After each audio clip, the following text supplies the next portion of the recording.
서비스를 수출하는 나라 미국에 대해서 말씀을 좀 드리도록 하겠습니다. 혹시 궁금하신 거 있으세요? 없으시면 이번 이슈로 바로 가겠습니다.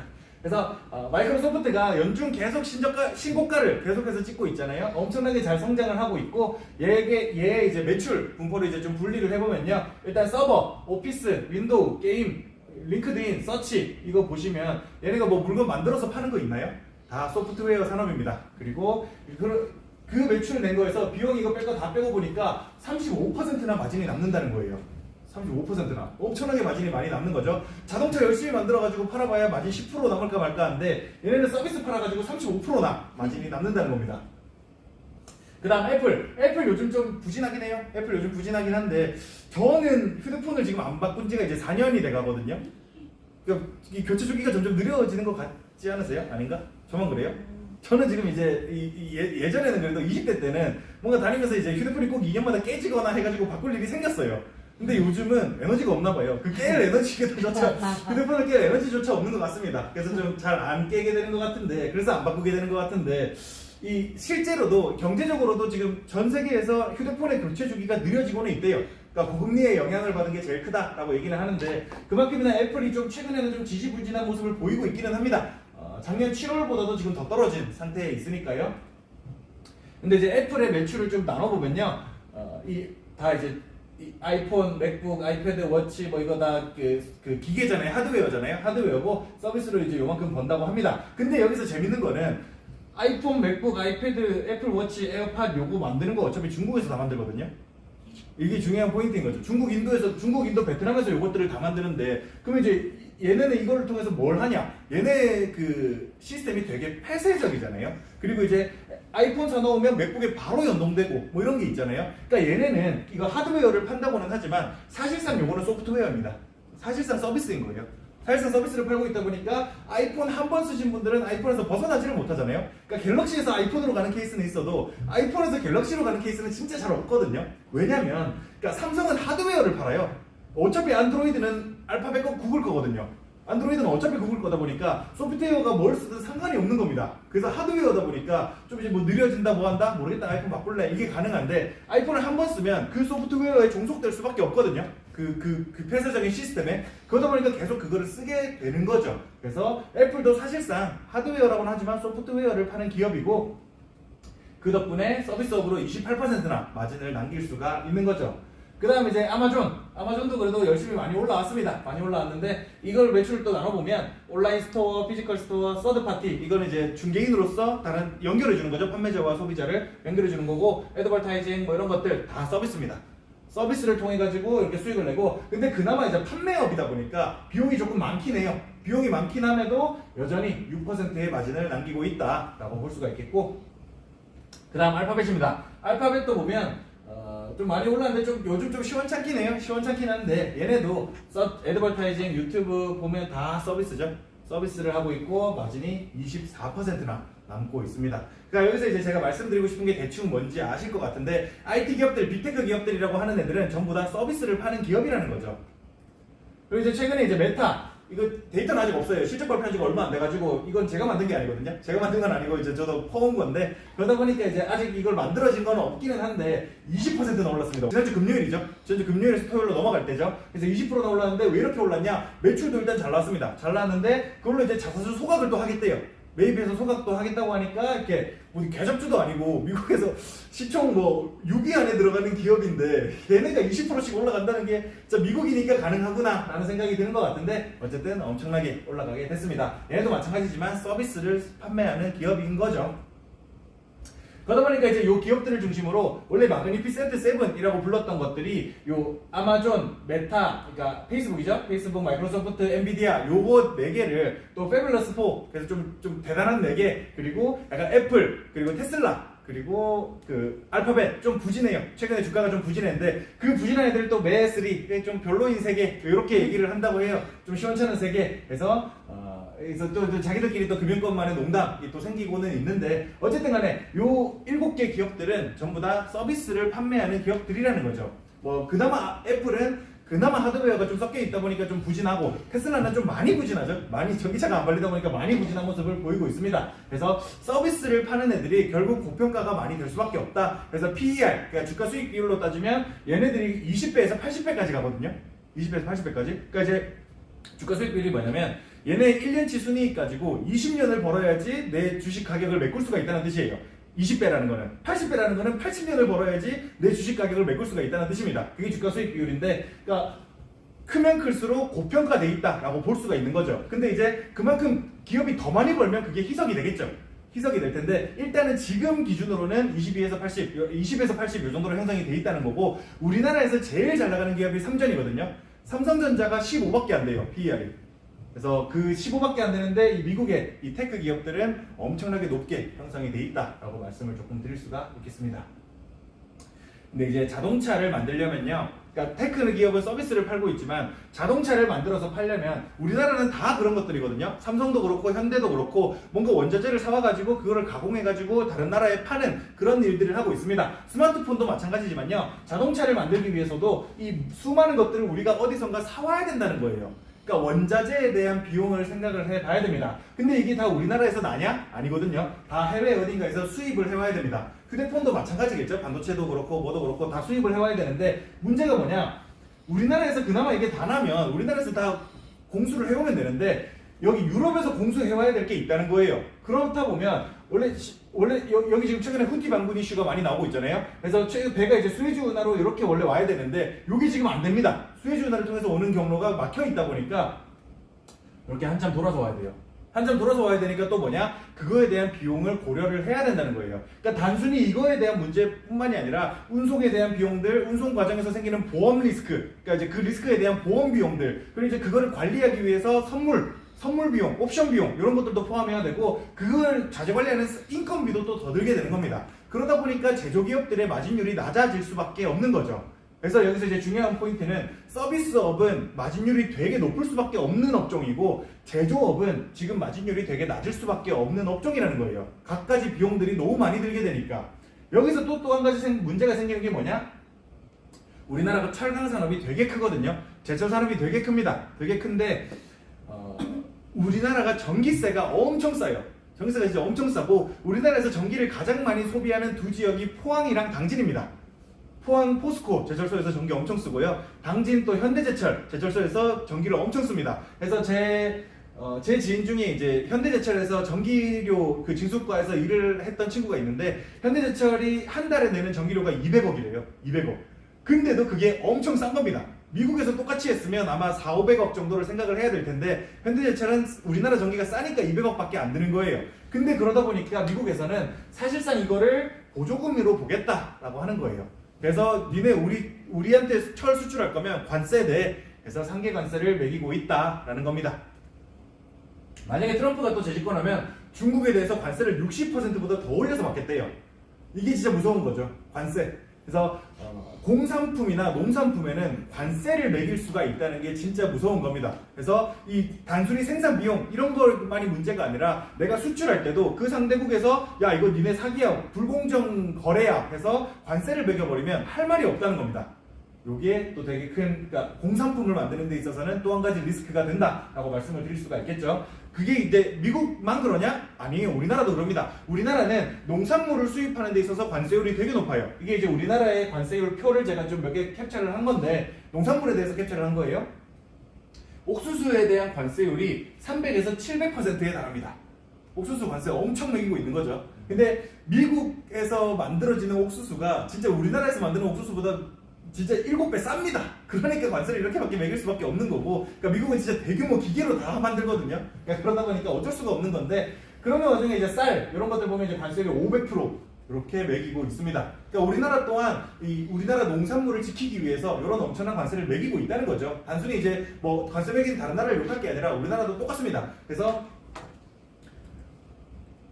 이 농산물을 통해 가지고 우리나라의 물가를 조절하기도 해요. 우리나라는. 그래서 최근에 이제 사과값이 엄청 비싸졌다 그랬잖아요. 그래서 이제 그런 거를 이 할당 관세라는 걸 통해 가지고 사과 수입에 있어서 좀 관세를 좀 낮춰주겠다. 아니면 최근에 또 계란도 이제 수입해 오겠다 이런 얘기들이, 관세를 좀 낮춰가지고 계란 많이 수입하겠다 이런 것들이거든요. 근데 이제 이런 거 할 때마다 이제 농민일보 이런 게 또 있습니다. 농사 짓는 사람들을 위한 신문이 또 있어요. 근데 농민일보 이런 거 보면 이런 거 그 정부가 할 때마다 우리 농민들 다 죽이려고 이러는 거냐 이런 얘기를 항상 해요. 농민일보에서는. 근데 뭐 농민들 입장에서는 또 맞거든요, 사실. 그러니까 관세를 떨궈가지고 물가 안정시키겠다는 거는 우리 농민들이 물건 팔지 말라는 거랑 다를 바가 없으니까. 그러니까 외국에 값싸게 들어오는 농산물들을 우리가 이길 수가 없습니다. 그러다 보니까 이제 이런 상황 속에서 이 관세라는 장벽에 대해서 한 번쯤은 생각을 해봐야 된다는 거죠. 근데 이제 이 IT 산업에 대해서 우리가 관세라는 거를 생각해 볼 수가 있을까요?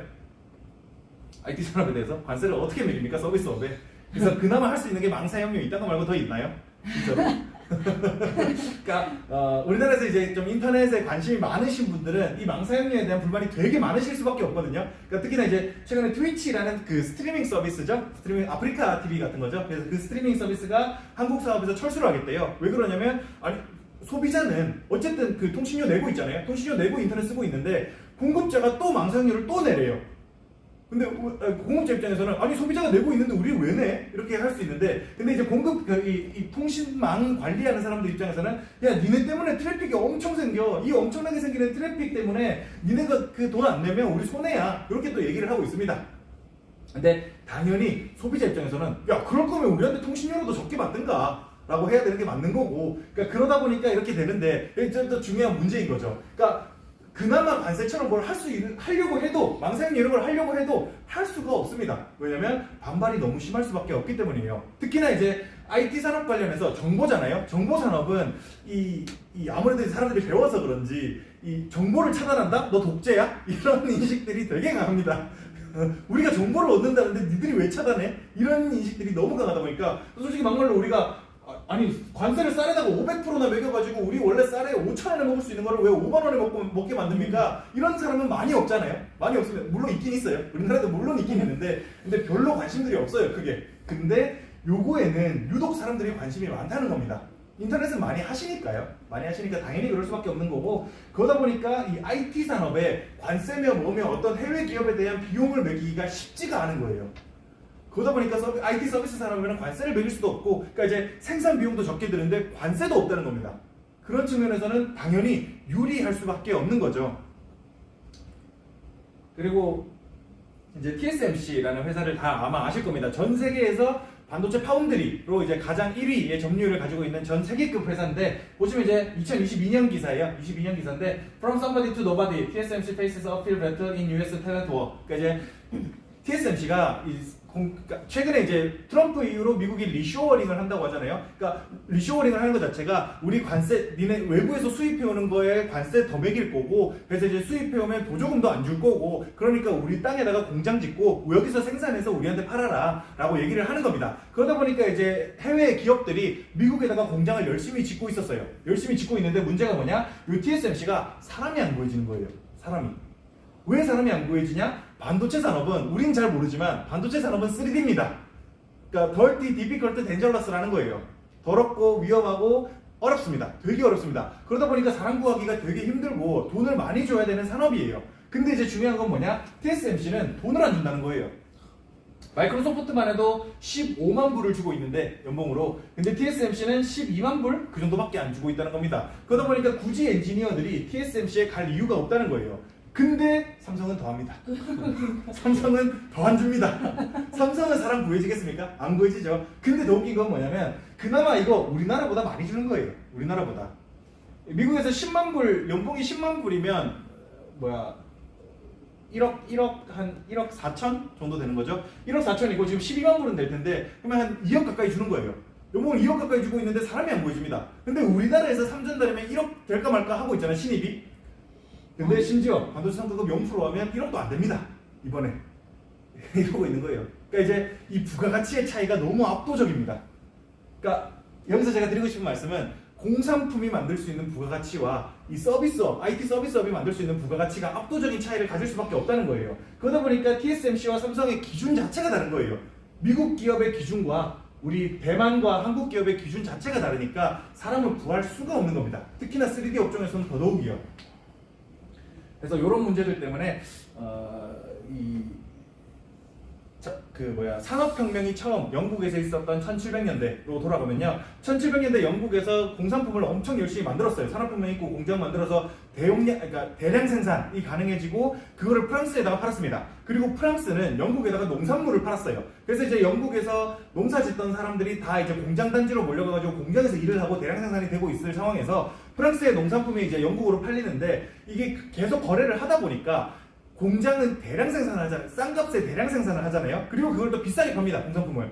근데 쌀은 그렇게 비싸게 팔리지가 않는 거예요. 그러니까 다들 이제 쌀 생산을 해보니까 이 정도도 못 사겠는데 하니까 시세가 그렇게 형성이 된 거고, 그러니까 프랑스랑 영국이 그렇게 거래를 하다 보니까 프랑스 입장에서 수지가 안 맞는 겁니다. 야, 이거 우리가 손해보는 장사다. 그래서 이제 그걸 깨달은 프랑스가 영국이랑 수교를 덜 하게 되고, 걔네도 이제 하기 시작한 게 식민지 사업이거든요.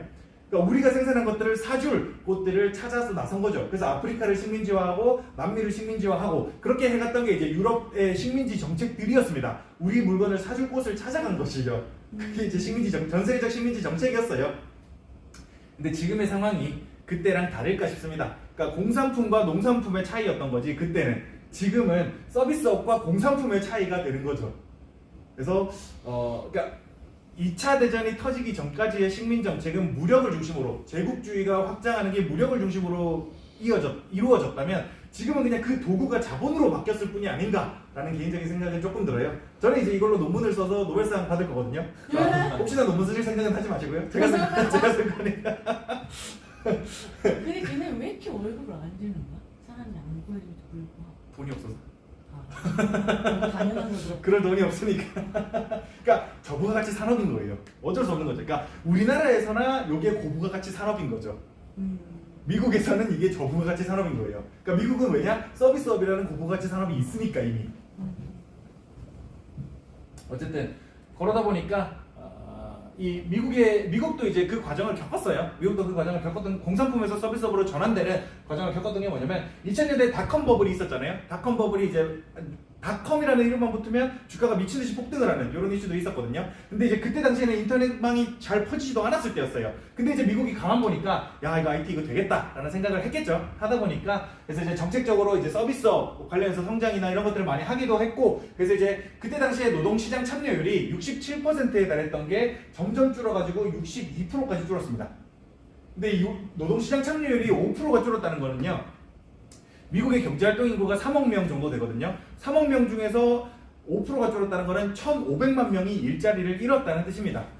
그게 다 어디서 잃었냐? 다 러스트벨트 들어보셨죠? 러스트벨트나 아니면 디트로이트 자동차 산업단지, 그쪽에서 다 일자리가 없어진 거예요. 그게 다 어디로 갔냐? 다 제조업 하는 국가들로 간 거죠. 그래서 여기 보시면 이제 수출 플러스 수입입니다. 세계 수출 플러스 수입이고 시대별 어떻게 증가했냐는 건데, 수출 플러스 수입이 2000년대를 중심으로 해가지고 미국, 중국, 독일 요게 엄청나게 많이 늘었어요. 근데 이제 수출 빼기 수입을 보면요, 2000년대 이후로 중국이 진짜 많이 늘고 그리고 독일도 많이 늘었습니다. 그러니까 수출 빼기 수입이. 그리고 반대로 미국은 수출 빼기 수입이 엄청나게 마이너스가, 적자가 확대됐습니다. 요게 무슨 말이냐면요, 이 제조업 일자리들이 중국과 독일로 많이 흘러갔다는 거죠. 그 과정 속에서 러스트벨트가 생기고 디트로이트 산업단지가 망하게 되고 이런 이슈가 발생을 했던 거죠. 그리고 미국은 이 험난한 과정을 거쳐가면서 일자리를 줄여가면서 서비스업 중심의 사회로 바꿔지게, 탈바꿈하게 됐던 겁니다. 근데 미국 농업 엄청 크지 않아요? 이런 얘기 하잖아요. 이 카길이라는 회사가 있습니다. 카길이 미국 회사인데요. 전 세계 농산물의 40%를 점유하고 있어요. 농산물 시장의 40%를 카길이 점유를 하고 있는데, 걔네가 상장을 하면 시총 10위 안에 들어갈 거래요. 근데 걔네는 상장 안 합니다. 왜냐면요, 걔네 생각이에요. 걔네 생각인데, 아니 상장이라는 것 자체가 아이디어는 있는데 돈은 없는 떨거지들이나 하는 거 아니야? 이거죠. 아이디어 있는데 돈 없는 떨거지들이나 투자들 모아가지고 돈 좀 주십시오 하는 거 아닌가? 라고 생각을 하는 거예요. 카길에 돈이 너무 많아가지고 상장을 할 필요조차도 없는 겁니다. 그러다 보니까 자기네들 돈으로 다 투자해가지고 자기네들이 농산물 관리하는 위성까지 있어요. 인공위성까지 가지고 있을 정도의 엄청난 기업인데, 걔네들이 뭘 하면요, 종자를 만들어요. 종자를 만드는데 그 종자가 알도 되게 굵고, 그리고 병충해에도 되게 강하게 자랍니다. 강하게 자라는데 문제가 뭐냐? 그래서 이제 거기서 이제 다 키운 다음에 거기서 또 종자를 얻을 거 아니에요? 그 종자는 발화를 안 해요. 발화를 안 합니다. 그래서 터미네이터 종자 뭐 이런 얘기를 하거든요. 그러니까 한 번 쓰고 나면 못 쓰는 종자인 거예요. 말이 됩니까 이게? 근데 카길이라는 회사는 그런 것들을 개발해가지고 팔고 있다는 거예요. 그럼 얘네가 농업회사일까요? 서비스업 회사일까요? 어. 제가 보기에는 서비스업 회사입니다. 그러니까 재밌는 거죠, 이게 재밌는 거죠. 그래서 미국은 명실공히 농업에까지도 서비스를 수출하는 나라인 거예요. 그러다 보니까 요 미국의 압도적인 서비스와 그리고 공산품의 수출과 서비스의 수입을 통해서 그 관계가 아무래도 농업과 공산품의 관계만큼이나 수지가 맞지 않는 거래가 될 수밖에 없다는 거죠. 그럼에도 불구하고 어쩌라고 억울하면 하지 말든가 하는데 우리 망사용료 내는 거 가지고도 그렇게 난리를 치는데 안 할 수가 없는 거죠. 어쩔 수가 없습니다, 이거는. 그래서 우리가 이제 좀 더 이제 잘 나가고 성장을 하려면 공산품을 만들어서 파는 나라에서 탈피를 해서 서비스 국가로 발전을 해야 된다는 거죠. 근데 그게 쉽지가 않은 게 현재 문제인 것 같습니다. 정리를 좀 드리자면요. 작년 초부터 지속적으로 상승하는 모습을 보이던 마그니피센트 7의 주가, 최근 부진한 3개 종목을 빼고 패블러스 4, 매스3라는 금융권의 농담도 있습니다. 이러한 빅테크 기업들은 매출이나 순이익 대비 주가가 지나치게 높게 형성된 모습을 볼 수가 있는데요. 그 이유는 성장성도 성장성이지만 기업의 운영 비용이 싸다는 것 또한 크게 작용을 할 수밖에 없습니다. 그리고 세금 또한 농업과 제조업 모두 관세를 매길 수 있지만 서비스업에는 관세를 매길 수가 없다는 것도 크게 작용을 하고요. 엄청난 무역 적자를 보면서도 미국이 유지될 수 있는 비결은 달러 패권과 서비스의 수출이지 않을까라고 생각을 하고 있습니다. 저보고 같이 농업과 제조업은 미국보다 못 사는 나라가 해서 미국에 수출을 하는 거고, 사실상 이 수단이 무력에서 자본으로 바뀌었을 뿐이지 여전히 미 제국은 건재하다라고 생각을 좀 할 수밖에 없는 상황인 것 같아요. 그래서 2000년대 제조업을 탈피하는 고난을 겪은 결과 다른 나라들을 자본주의 식민지화